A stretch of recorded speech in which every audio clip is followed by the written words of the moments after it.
Ekonomija je umijeće da se ograničenim resursima podmire neograničene potrebe. George Marshall.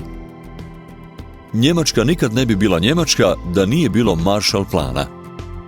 Utjecaj Marshallovog plana na razvitak gospodarstva Njemačke je bio ključan za njezinu obnovu nakon rata. Za Hrvatsku smo pripremili Koralov plan.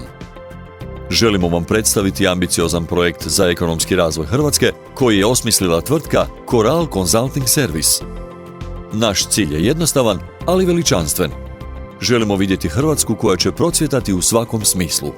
Želimo stvoriti okruženje koje će potaknuti inovacije, poticati poduzetništvo i privući investicije. Želimo stvoriti domovinu u kojoj će se naša mlađa generacija osjećati potaknuto i nadahnuto. Dovoljno hrabro da ostvari svoje snove ovdje, u svojoj zemlji. Naša prekrasna zemlja, bogata kulturom, ljepotom prirode i poviješću, zaslužuje ostvariti svoj pravi potencijal. No, suočeni smo s izazovom iseljavanja mladih ljudi, koji su se zbog nedostatka prilika morali odlučiti napustiti svoje domove. To je nešto što moramo promijeniti, jer svaki mladi um, svaka mlada snaga koja ode, predstavlja gubitak za našu zemlju. Jedan od ključnih elemenata ovog projekta je suradnja svih hrvatskih županija. Svaka županija ima svoje bogatstvo, svoju kulturu i svoje resurse.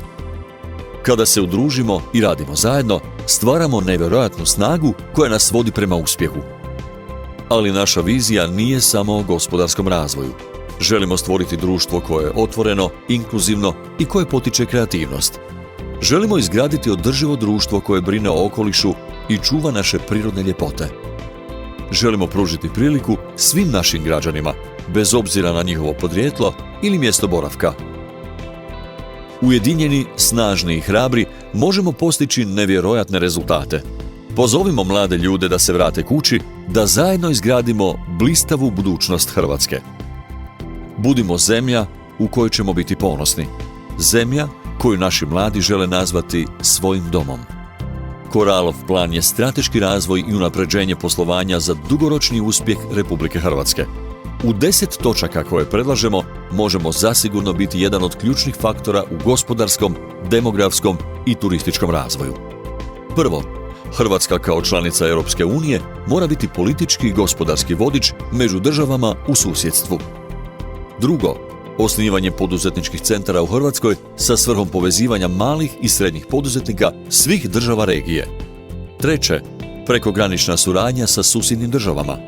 Četvrto, strategija za unapređenje poljoprivrednih potencijala. Peto, uključivanje hrvatske dijaspore u razvoj gospodarstva Hrvatske. Šesto, zaustavljanje iseljavanja i stvaranje pogodne klime za povratak iseljene Hrvatske. Sedmo, Hrvatska kao atraktivno mjesto za život i rad, pokretanje proizvodnje. Osmo, razvoj kontinentalnog i medicinskog turizma. Deveto, stvaranje resursa i potencijala i uvjeta za strane umirovljenike. I deseto, kvalitetan marketing, kontinuirana promocija, sajmovi, projekti i internet. Poštovani, neka naša Hrvatska procvjeta, neka postane sinonim za uspjeh, inovacije i blagostanje. Vođeni Koralovim planom, zajedno možemo stvoriti promjene koje će oblikovati našu budućnost. Hvala vam na pažnji i unaprijed se radujemo vašem sudjelovanju na ovom značajnom projektu. Coral Consulting Service.